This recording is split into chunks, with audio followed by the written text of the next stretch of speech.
All right, I haven't got time to mark this motherfucker. Here we go again. We can't hear anybody. Nobody can talk to anybody.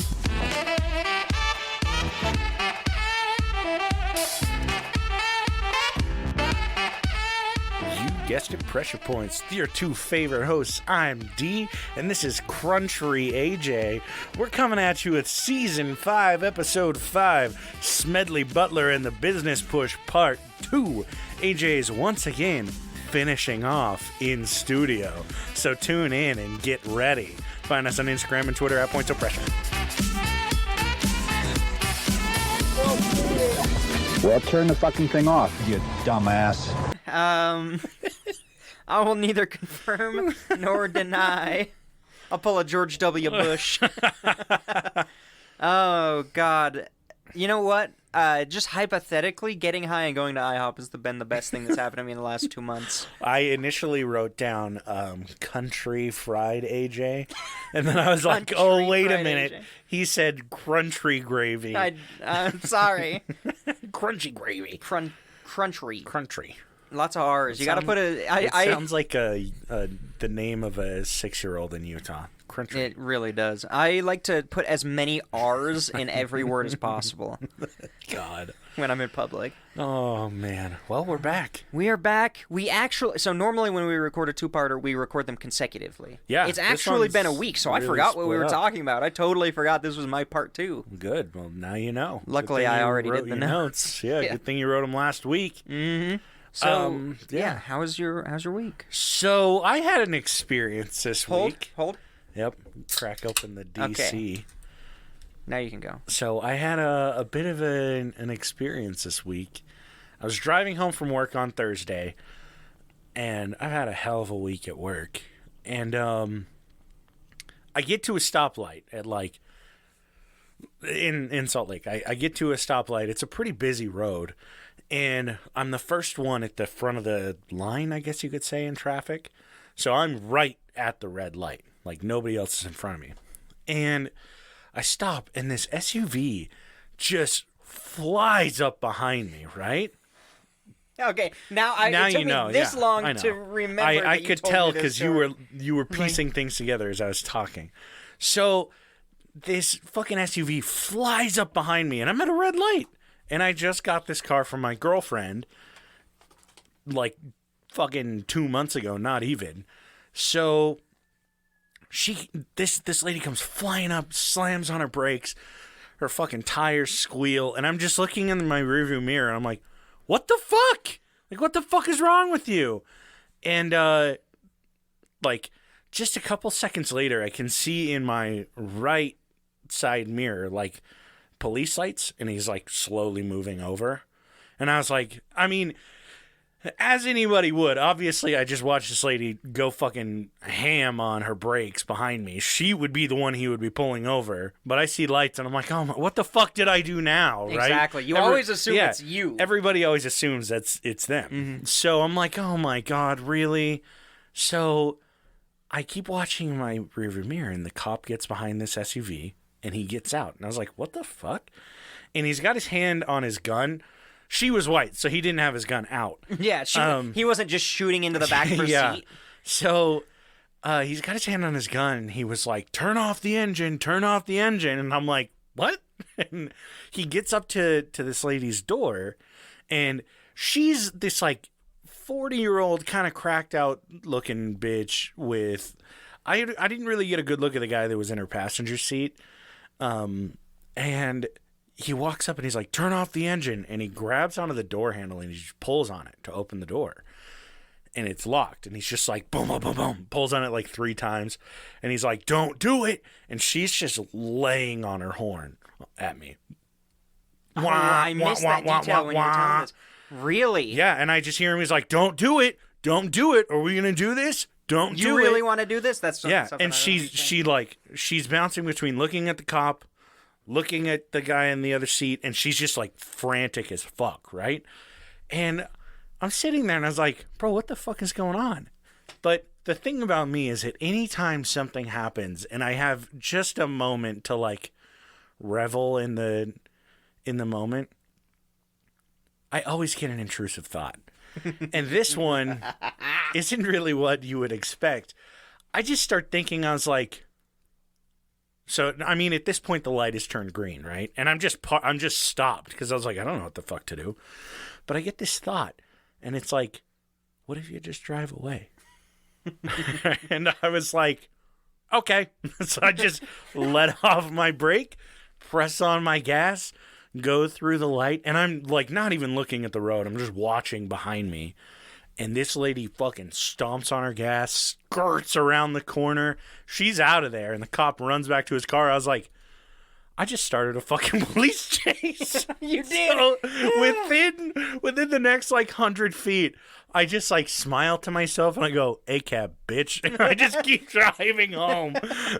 Oh, It was the best. amazing. I was like, you know what? Fuck them. Like, why not? It's not your job to aid a well, cop. that's the thing is like, one, I've read a lot about situations where property damage or like personal damage won't get paid out because of either like health insurance companies won't cover it if it was done, like obviously not because it was done by a criminal, but like they can't pay for the damages they've done and insurance won't cover it and people are SOL. And I was like, I don't want to deal with more fucking car problems. Like if somebody rear ends me, I don't want to like get whiplash or whatever. No fucking thank you. I'm no hero.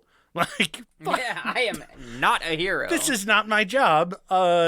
Man with the gun take care of it, I guess. Fuck you. God, Yeah. whatever. No, sorry. Yeah. College dropout with a gun. Yeah. Please College take care dropout of with a this. gun take care of this. Military discharged Yeah. with a gun. So I'm officially an activist. I guess. think you're Antifa. I think you're Antifa now.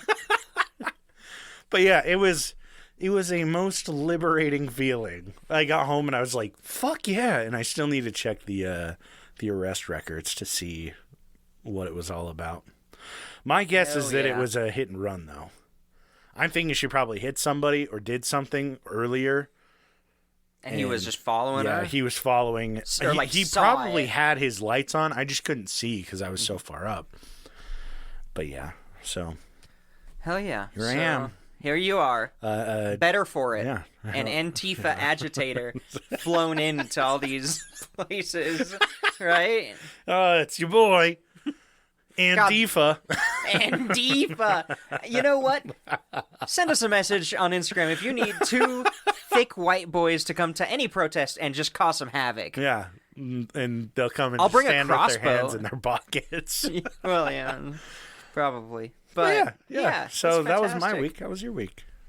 Oh God, I can't even think. My kimchi turned out Oh yeah, pretty good. Pretty good, Nice. considering I did not have the full recipe for it. Sorry, there was a cough there. Yeah, you can Um, probably get cut out. no, it won't. No, well, it's fine. I'm gonna amplify it and add some reverb. Jesus. Yeah. So, oh fuck, what did I do this week? Did I do anything? I don't think you've really done anything. My fermented pepper hot sauce is ready. Yeah. Just waiting for my father to get here to I'm help going to me be with that. meeting AJ's grandfather today and Yeah. offending him Thoroughly. as much as I can. So I'm excited for that. No, you can't. Not until after the wiring is done. Oh, yeah, it's true. So Smedley Butler. Yeah. Back to the subject at hand.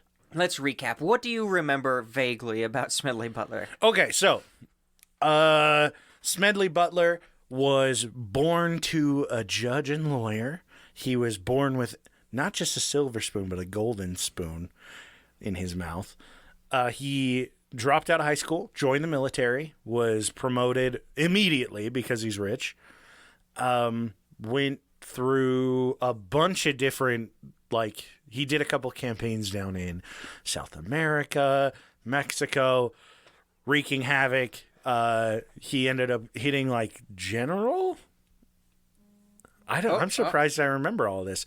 My phone's going off. Is it a phone call? It's time to clock out of work. Oh. So he was a general, and he ran a couple platoons. He was in the Marines. That's what he joined, the Marines.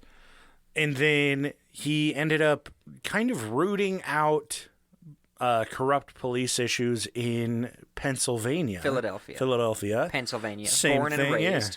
In the playground, where I spent most of my days. You're getting me off track. I'm surprised I'm remembering all this. And then he retired, and here we are now.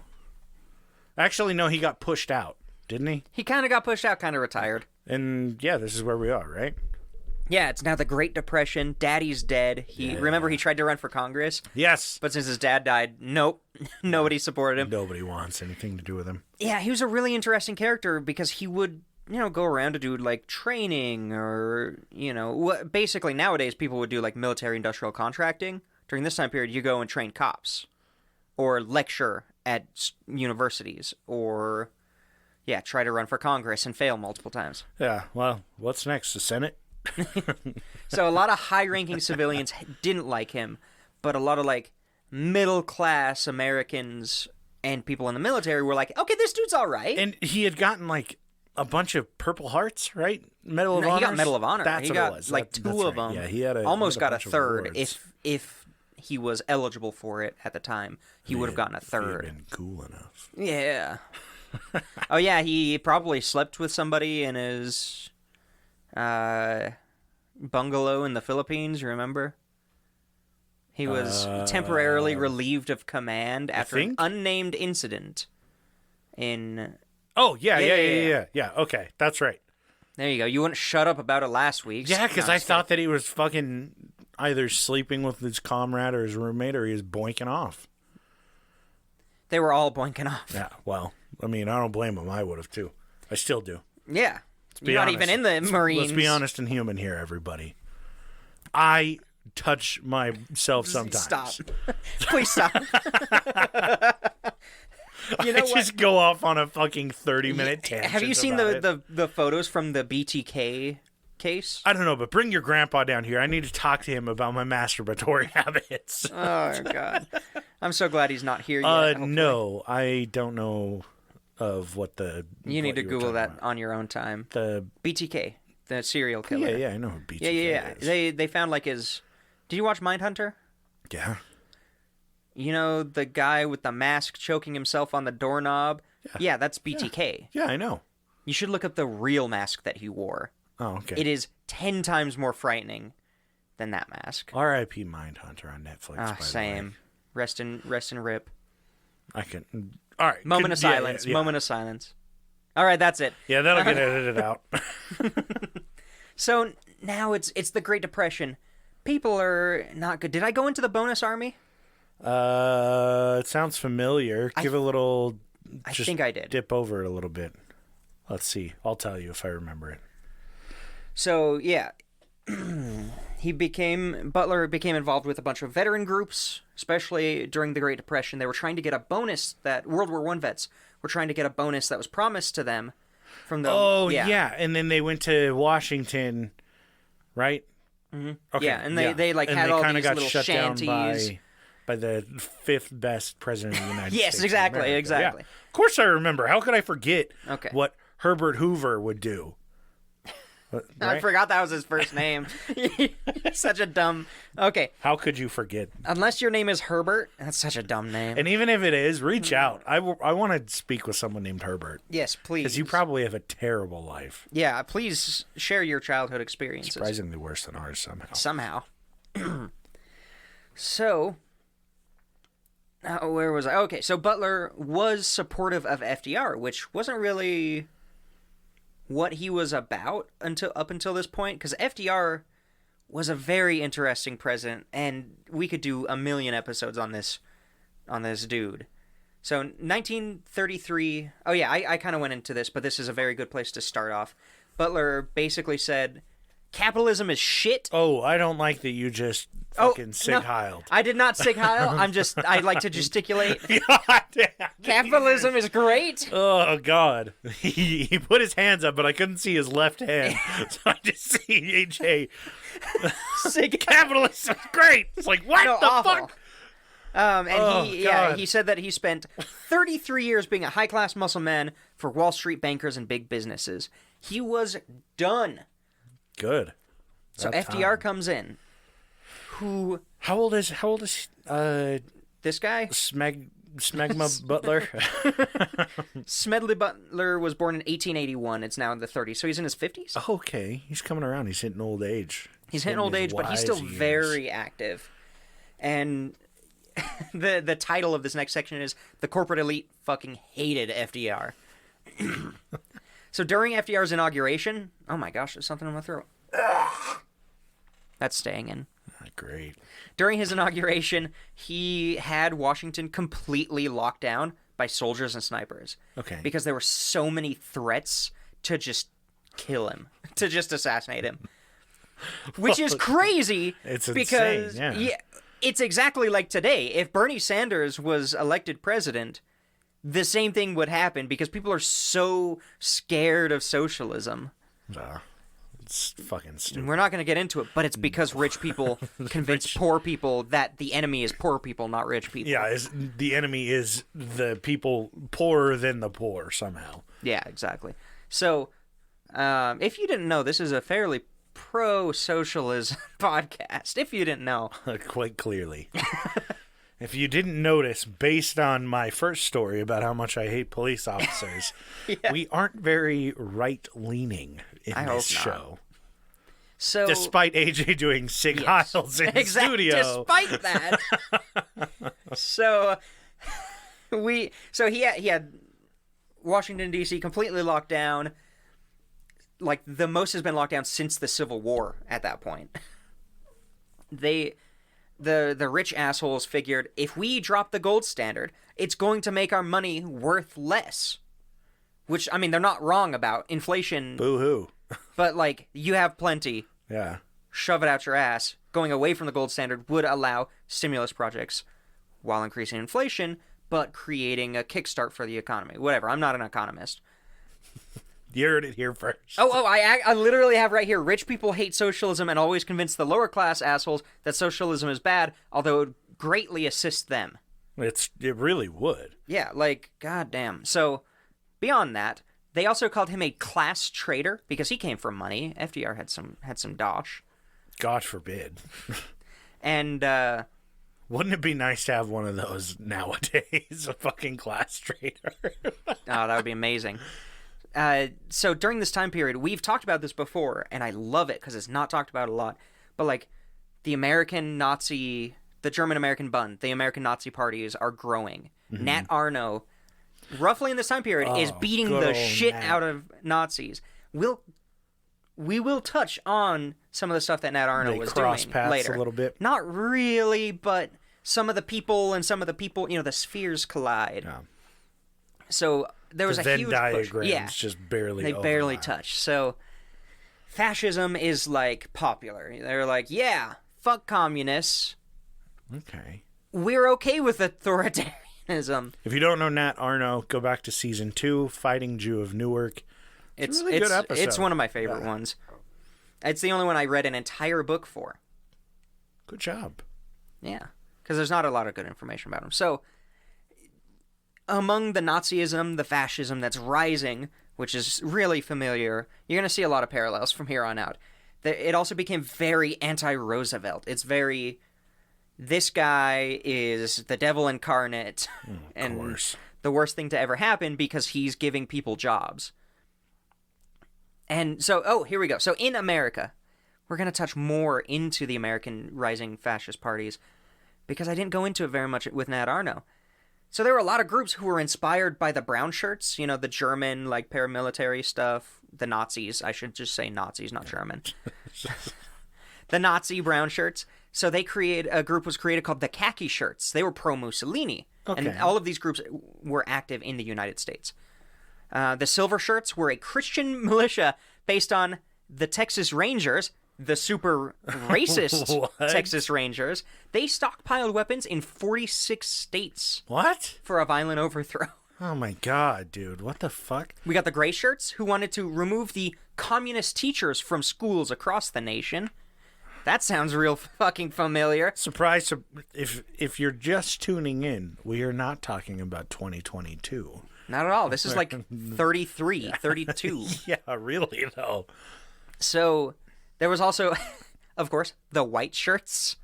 Oh, no. I can only guess. They wore the Crusader cross on their chest. Of course they fucking did. And they wanted a violent takeover of Washington, D.C. They wanted to storm the Capitol, find anybody they could, and murder them. Jesus. And hang them. So, goddamn, this is sounding really much more familiar than when I did these Interesting, notes. yeah. Very interesting. I think I read about all this happening last week. Weird.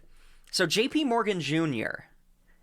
actually loaned Mussolini $100 million. What? Just said, here's $100 million, Mussolini. Go have fun. What? He also refused to pay income tax to the United States government and publicly called to undermine Roosevelt whenever you could. Don't pay your income taxes. Don't pay any taxes. What the fuck? Send money over to Mussolini. It's much better to have Jesus fascism. Christ. Yeah, that is a direct loan Yeah. from J.P. Morgan Jr. Like, oh my God. $100 million In in the 30s. 1934 Ish, yeah. during the Great Depression. During the Great Depression, $100 million could have completely, if J.P. Morgan Jr. said, here's $100 million, let's create jobs. Oh my God. They could have, like, could you imagine how different it would have been? Okay. He could have ended the Great Depression. Pause. I want to find out how much fucking money that is now. My guess is I don't, billions. because I have no idea if this number is adjusted. I mean, When I'd the assume. source did not say this is adjusted or this is not adjusted. It's probably adjusted. not adjusted. I think it might be $100 million back in 1933 would be like Oh, that would be billions. fucking yeah. billions. So this is of probably billions. adjusted to today. I'll check. We'll see how obscene it is. It's like $3 trillion. I'm like, okay, yeah, never yeah. mind. No, I'm pretty sure this is adjusted. Yeah, probably. But still, that's a fuck ton of money. That's insane. Yeah. So now let's get back to Smedley. Good old Smedley. I hate his name. God. It's Also, just bad news. this is a mess of an episode. No, it's fine. It's getting there. It's setting the scene. We've had 4 really good episodes in a row. It's about time we have a mess of an Perfect. episode. So, a guy named Gerald McGuire, not Jerry Maguire, Gerald McGuire. We're crossing everybody off the list. This guy was a bond broker. He worked for the American Legion, which I brought up in the last episode. And he was like, hey, Butler, people like you, come make some speeches for us. And it was really, like, I mean, Smedley Butler was all for it because he was like, hey, you guys need to be treated better. You're veterans of literally World War I. Like, this was horrible. But every time he went to do a speech, Gerald would add a little bit on the end. He would, like, tack some on to his speech at the end and say, hey, you should say something about how FDR is bad. You should talk about the gold standard. And Smedley Butler was like, okay, this guy's trying to manipulate me for something. I wonder what his end game is, and since I'm retired and don't really have any good job prospects, let's just see what happens. Yeah, we'll dip our toes, I guess. So I think it was on their second or their third meeting, McGuire approached him with a plan. And he said, sorry you to got it? interrupt. Basically $2.1 billion. Okay, so to this. probably, So it's probably adjusted. Yeah. So now figure out the backwards. What's $100 million today in 1934? Okay. Or 3. Cool. I'll find out. So, no, you should probably pay attention to this part. Oh my God. I know, I'm so doing needy. so many things. I'm so needy. But this is where it starts to get spicy. Okay, one sec. I'm Okay, gonna finish okay. this.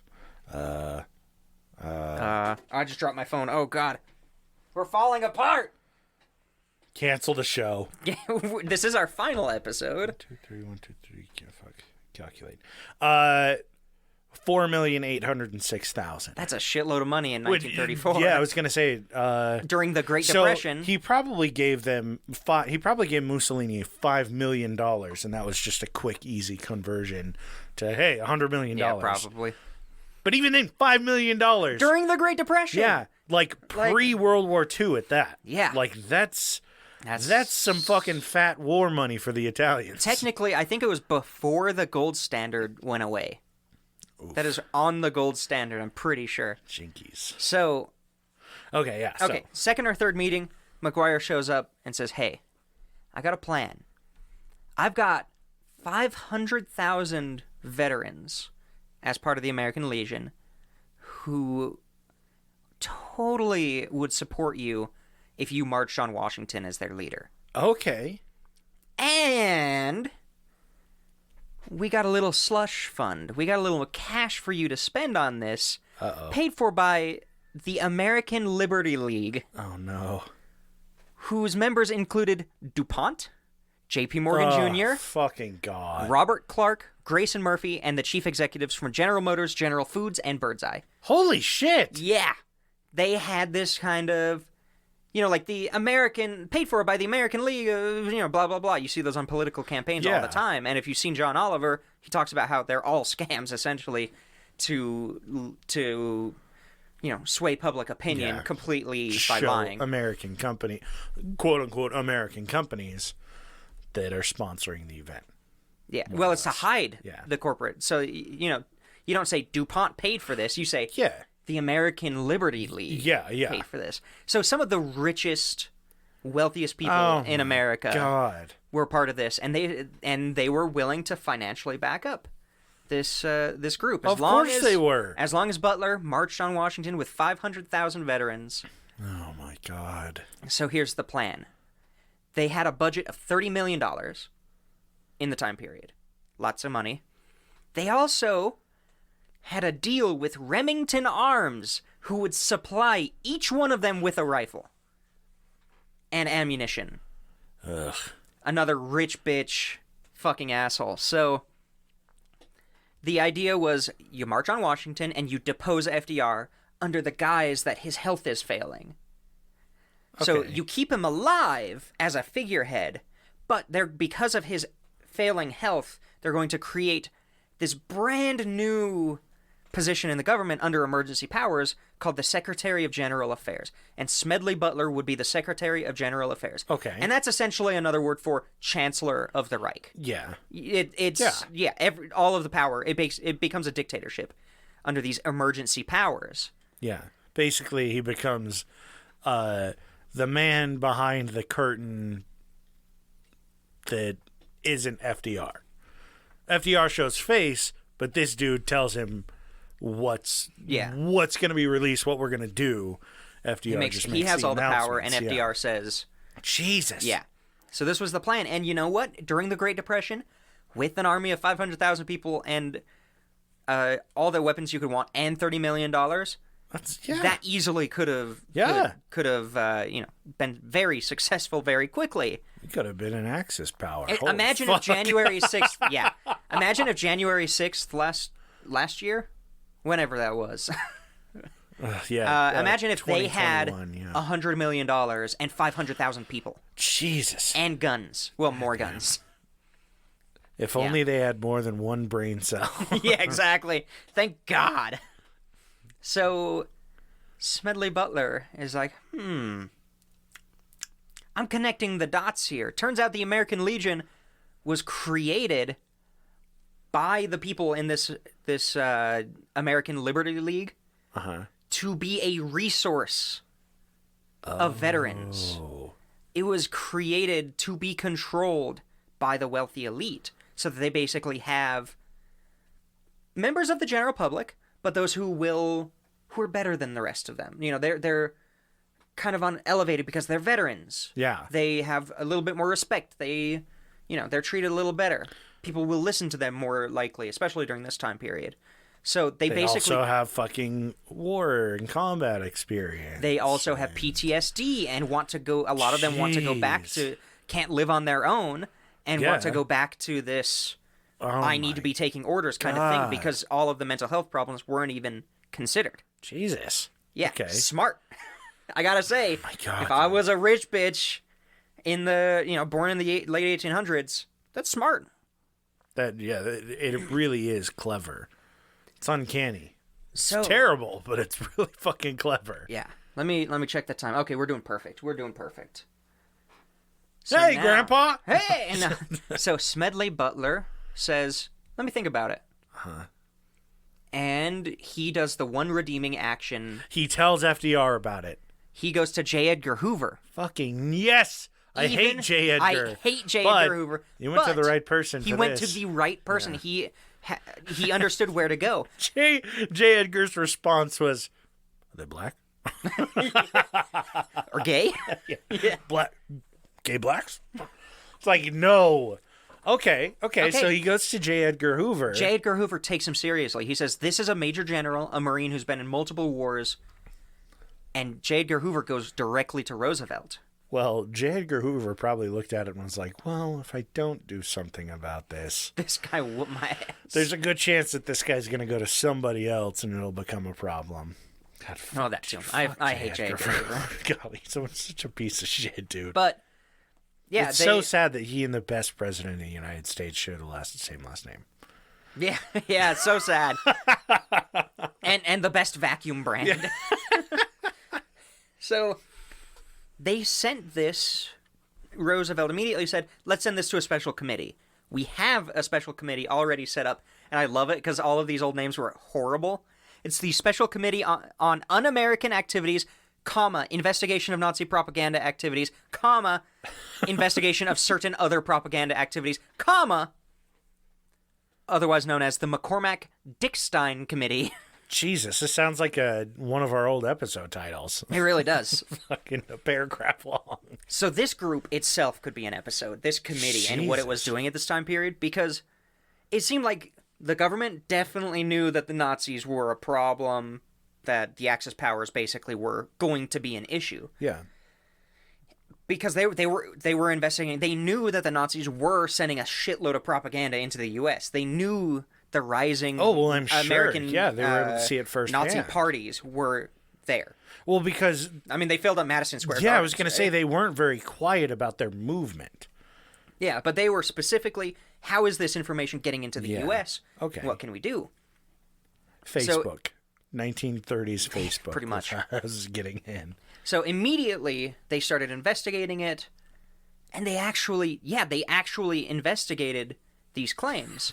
But it was basically put out like in a press release, hey, we're investigating this thing. And immediately, who'd have thunk, all of the newspapers started running ads about how the whole idea is a hoax.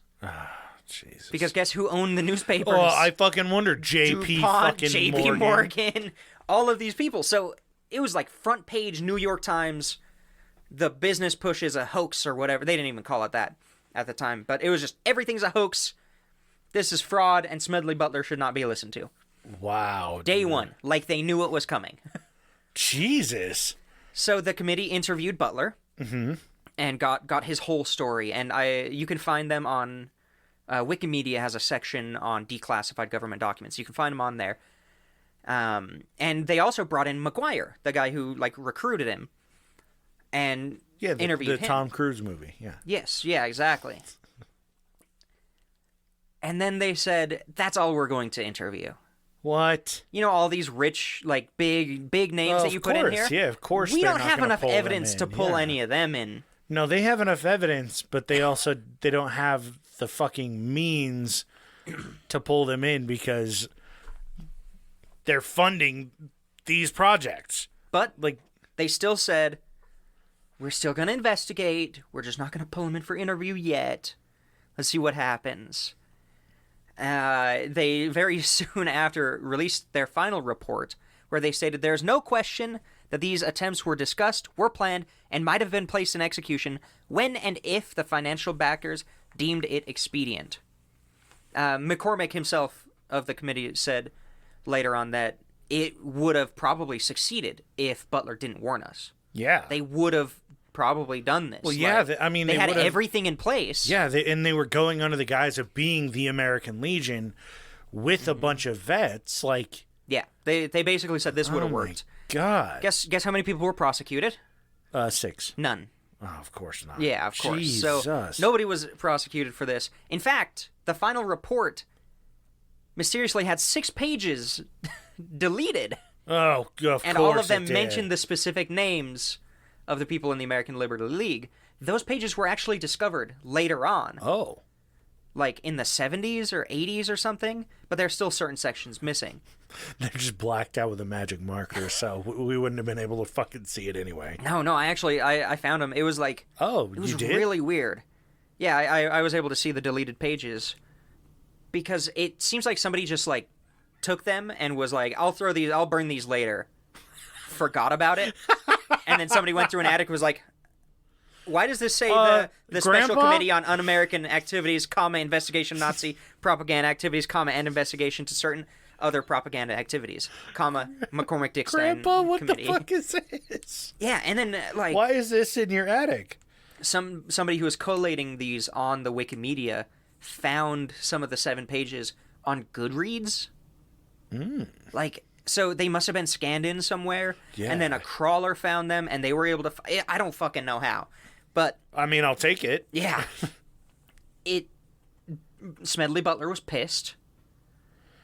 Oh my god. And basically from front page, this is a fraud, to the official report, page 37 on the bottom, 1 paragraph, yes, this wasn't a fraud. That was the newspaper response. What the? So nobody even knew about it. Yeah, The majority of the people read it on the front that this was a fraud and said, okay, that's the end of it. Well, and on top of that, like,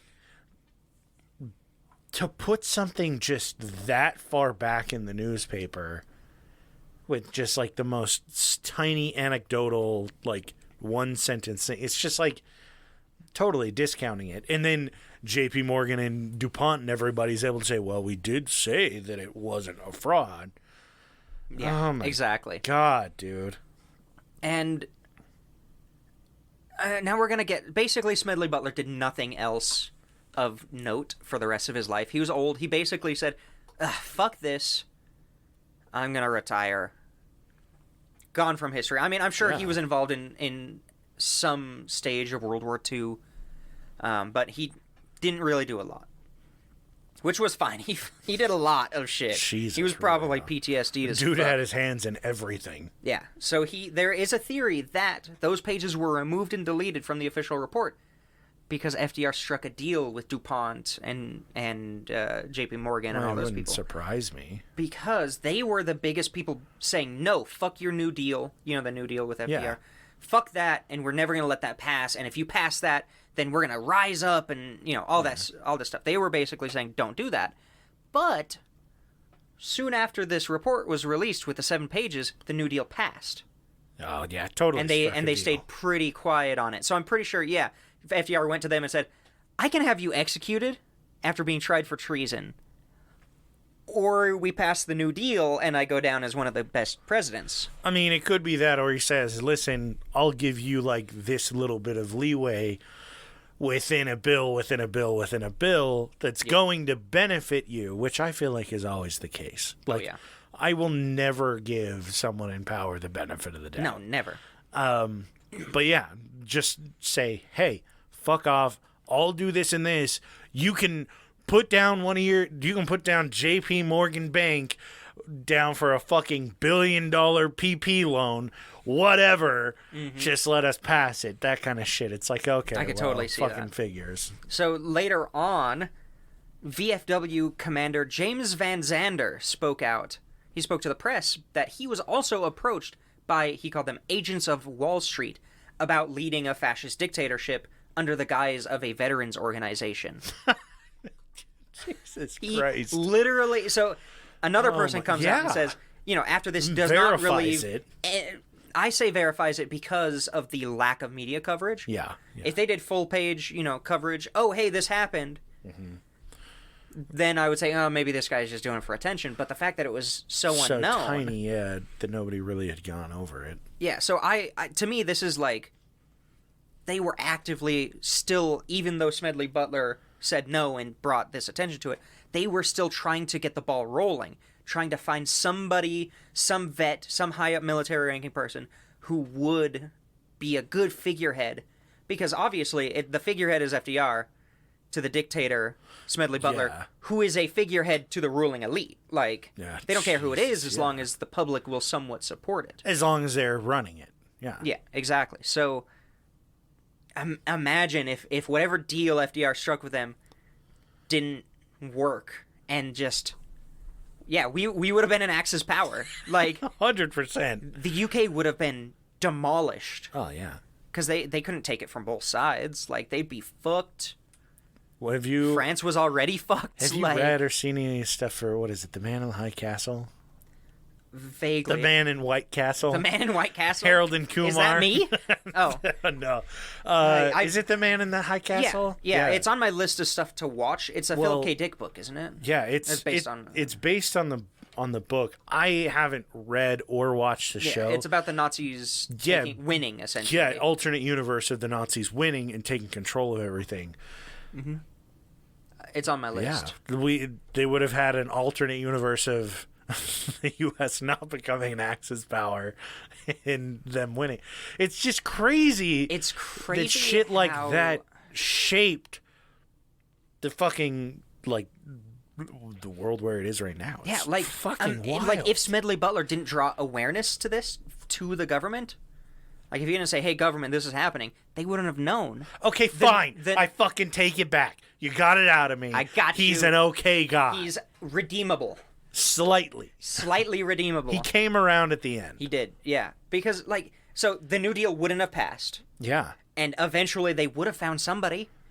They would have just said, eventually, fuck it, we'll just take whoever. Yeah, and they would have got 500,000 vets. Yeah. Jesus, dude. Yeah, it would have been fucking with guns bonkers. Yeah, and a budget.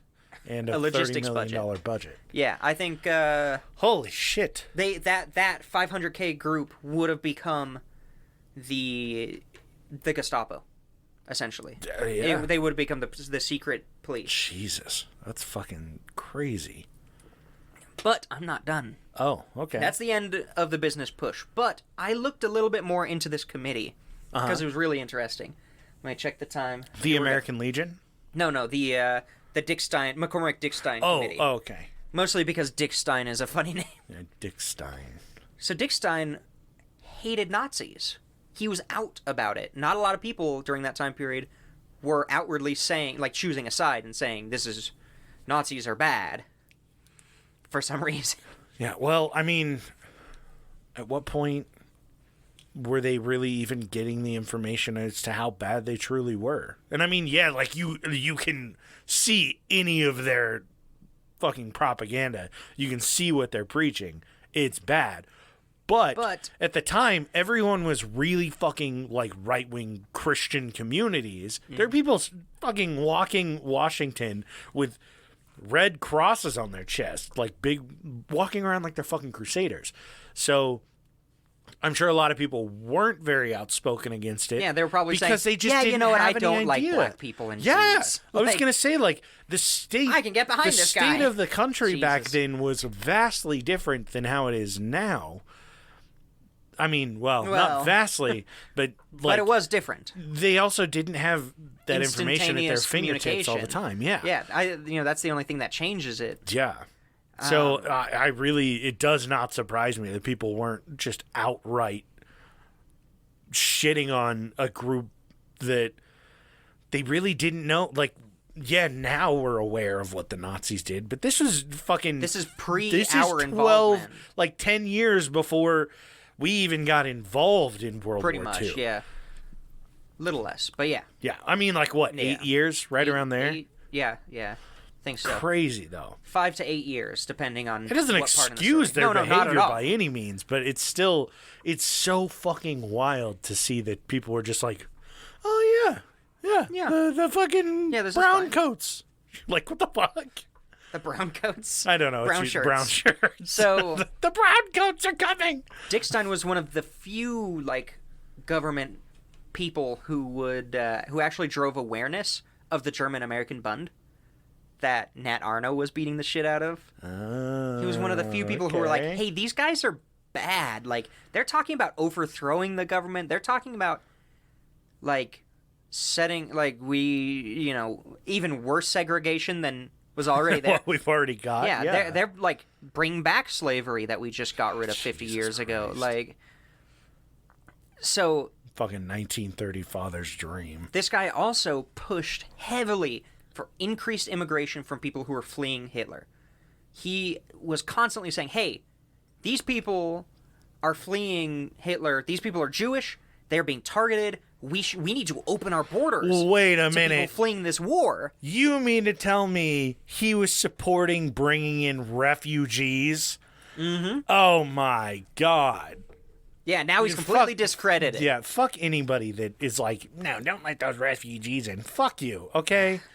Fucking, I hate that shit. Like, let them in. Let people be. Let people have a sense of safety at the very least to get away from those bad areas. Especially people who are being bombarded by propaganda that says, we will kill you. Yeah, 1930s Germany. Like, imagine... So did they open the borders? Did they take in refugees? A little bit. Not a ton. Nearly as much Not as they nearly should as much, have. but he was the pushing force behind it. He also was... So there were limited, the way immigration works, there are limited spots of people who are allowed in and stuff. He would actually, in exchange for money, so he's not completely a good guy, but if a German immigrant came up to him and said, hey, or contacted him and said, hey, we need to get in there, he would say, okay, send me some money. I'll get you the immigration papers, start coming over. And he did. He let in like thousands of people beyond what the capacity was supposed to be. I think he was forging the paperwork. I mean, probably. That's probably why he needed them. Like, I mean, not needed. No. But why he was getting some of the money was he was utilizing it to actually forge to actually and create get them stuff. the shit they needed. So this guy, in the 90s, followed the Soviet Union. Comes out that this guy has been on the NKVD payroll, which is the group that went on to become the KGB. The entire time. What? Through this entire time period, the reason he was so anti-Nazi and pushing anti-Nazi rhetoric and laws in the government is because he was being paid by the communists who hate Nazis. Oh, as I say, man. Dude. No, that's okay. You were doing a swipe. Okay, very good. So he was a big part of the Red Push. He was fucking feeding. Oh, my God. I love it. He was involved in basically breaking up the German-American bond. It turns out he was paid $1,280 a week. Oh. For information on, spying. Oh, God, that was weird. That's probably did it die? Oh, yeah, it did. So he was paid that much money a week for information on the German-American Nazis, information on the Nazis themselves. Like, what if your intelligence people picked up? Like, damn. Just anything they could get their hands on. And he was paid for decades by these guys. Because basically it was the NKVD, and then they became the KGB, and he was still on the payroll. And they're like, yeah, we'll keep paying him. Like, whatever. He's getting people in. We're fine. Yeah, so fantastic. I love the entire time. I love it when somebody, pivotal in a role was a communist spy. It's the best. That's crazy. Yeah, so that's pretty cool. Not that's bad. Pretty fun. Yeah, holy shit. Okay. So that's Smedley Butler and the business push, the time we almost became an Axis power. And I'm not talking about last week. Yeah, we're not talking about January 6, 2021. We're not talking about last week. This is a good 80 years. What? Not even 80. Fuck, 90 years ago now. Yeah, 90 years. Shit. Time flies by when you're fucking so it turns miserable. out rich fucking assholes are always the problem. Always been rich fucking assholes. Yeah. Oh, God. It's fun. So you got the Patreon? Oh, do I? Oh, do I? Oh, do I? That's how I should have said it. Hold on, I'm organizing my notes. Okay. I'm gonna close that. So, I hope you had fun. I hope you all enjoyed this. Thomas, I hope you're feeling better. Yeah. Oh, wait, that's the wrong window. Okay. Abby, AJ's third nut, Lindo, D's nuts, not me, Nordic Thunder, Toddle Waddle, Dark Runner, Haley, and Casey McFacey. Thank you guys so much. Thank you. You let us, do this show. Yeah, you keep the lights on. You keep me motivated. Yeah, and it is truly, truly appreciated. Yeah, as usual, reach out with feedback, recommendations, questions, concerns, feedback, questions, and concerns. Feedback and find concerns. Find us on Instagram and Twitter at PointSoPressure, and find us on Patreon at patreon.com/PointSoPressure, and we will catch you guys next week.